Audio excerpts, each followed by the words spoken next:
What's up, guys? I'm Dalvin Medina, and I'm going to be teaching you guys how to hit a baseball safely and efficiently. Well, before we even get started hitting, we have to make sure that we're safe and protected. So we have our helmet, we have our batting gloves, as we don't want to have a bat flying out of our hands and hit something like the whiteboard. Um, we have our turfs. Shout out to Nike. Also, shout out to Rawlings. You get us right. And you want to make sure that the area you hit in there's a lot of room, or an indoor facility like this one, the BPC that we have here at Potomac State.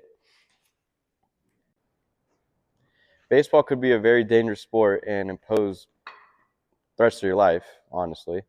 So we have to make sure we're protected and safe. Now we're going to get into the basics of swinging a baseball bat and how to get there. First, it all starts with how we hold the bat. As you can see, we have the knob, the handle, and the barrel. You want to put your left hand, if you are a righty, or your non-dominant hand, on the bottom, and put your pinky around where the knob is, and then put your dominant hand over this one, like this. And make sure, as you can see, your door knuckles line up to make sure they're straight, as you don't want to be here. As you get tense, you will tend to roll over, which in the baseball terminology means a ground ball to third or short, which is what you don't want. And you also don't want to be here, which is hyperextended, because it's uncomfortable. So you want to get here, which is a happy medium, and it allows you to stay squared through the ball. Now we're going to get into the stance aspect. As for the stance, everybody's different. It's unique. If I had to compare it to something, it'd be a fingerprint, as everybody has their way of feeling comfortable and knowing what to do. But there are concepts that have to be the same within everybody. First being balanced. So if a good starting point would be have your feet shoulder width apart and just stand balanced. Then from here, you can get into an athletic position with your knees, bend them a little bit. After you get into a position where you feel athletic, you want to hold the bat, grip it, line up your door knuckles, and then what you want to tend to do is hold your bat around where your ear is. Now, you don't want to have your elbow too high, and then you also don't want to have it too low, as it won't allow you to swing in the most efficient path. So once you feel athletic and comfortable and powerful, what you want to do is you want to look towards the pitcher. Now, when you look towards the pitcher, you don't want to be here and look out of one eye. You want to have your head fully rotated, as you can see better, because what happens is if you only have one eye, it would be like hitting out of one eye. So now for the loading aspect, where we generate our power, we'll get in our stance, nice and comfortable, athletic. Now, there are different ways to do this. It's part of the timing mechanism. Some people like to get in a leg kick, which is here. Some people like the toe tap, which is here. And some people are just take a quick stride and get here. But as you can see, the commonality in all of them is you have to stay balanced. Because if you get off of balance, you won't be able to time the pitch well. So that was a timing portion of the load. Now we're going to get in how to generate the power for the load. So generically, people would go with a quick stride for beginners. Once you get more advanced is when you start dabbling into toe tap, no stride, leg kick. Here we're going to focus on the quick stride. You get into your athletic position, and once you get to this quick stride, you want to make sure that your hands go back a little bit, and you make sure you have your hip hinge here. And as you can tell, you have like a triangle right there, which means you're nice and loaded and just ready to shoot from here. So now that we're in this powerful position that we're ready to swing, we would focus on our swing path. Our swing path, generally here, we're looking to hit the inside of the ball and around the middle, as we want to drive it back up the middle. Now, a reference or term that they use is, it's like pushing the pizza into the oven. So now we got everything together, we're going to talk about the follow through. So you get in your stance, you get here. Now, when you follow through, you have two options. You can do the two-handed, or you can do the one-handed follow through. Those are the steps to swinging a baseball bat. Now we're going to put it all together to make one smooth movement, as you don't want choppy movements, as it will break up your rhythm.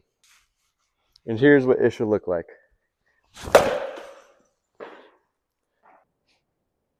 All right, now we're getting to the tee. Hitting off the tee is a great way to start, as it is a great warm-up, and it also allows you to focus on your mechanics and make sure they are where they need to be. So what you could include in your tee work is a progression of top hand and bottom hand drills, and they should look something like this with the top hand.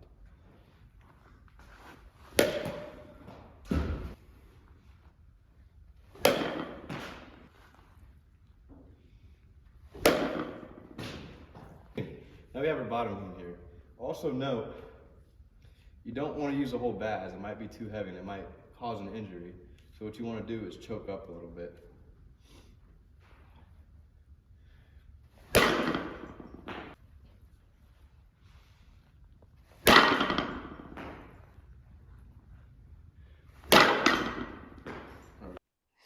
So a quick tip here when hitting off a tee, if you look at a baseball, it has two horseshoes and a straight side.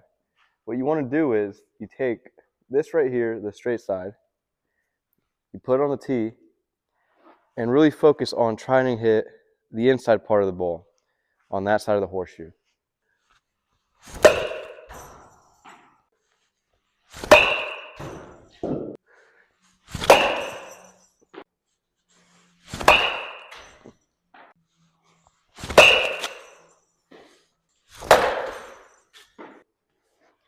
Okay, so for the second step of this progression, we're going to do some front toss. The goal here is to try to stay up the middle and try to really stay low on line drives and really stay back on the ball. And it should look something like this.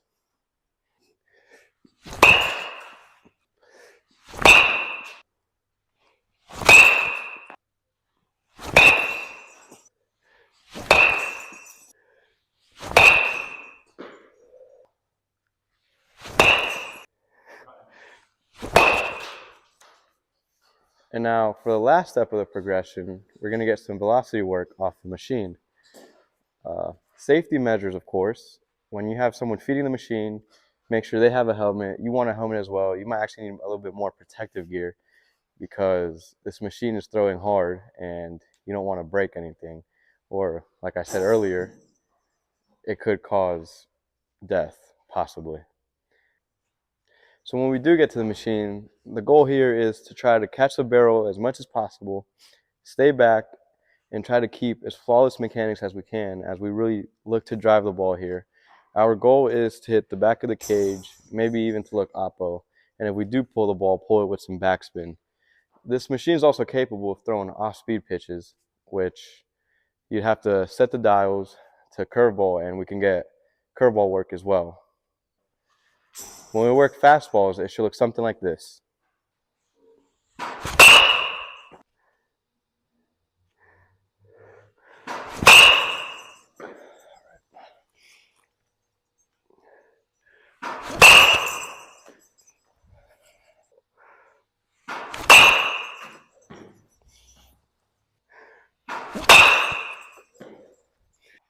And when we work curveballs, it should look something like this.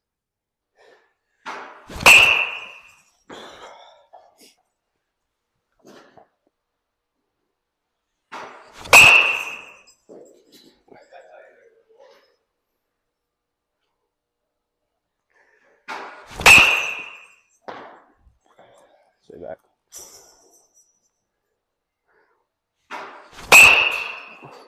Yeah.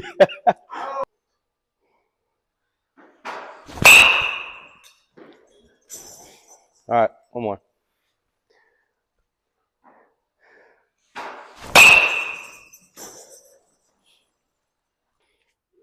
And that is all. Thanks for watching, and I really hope you learned something today.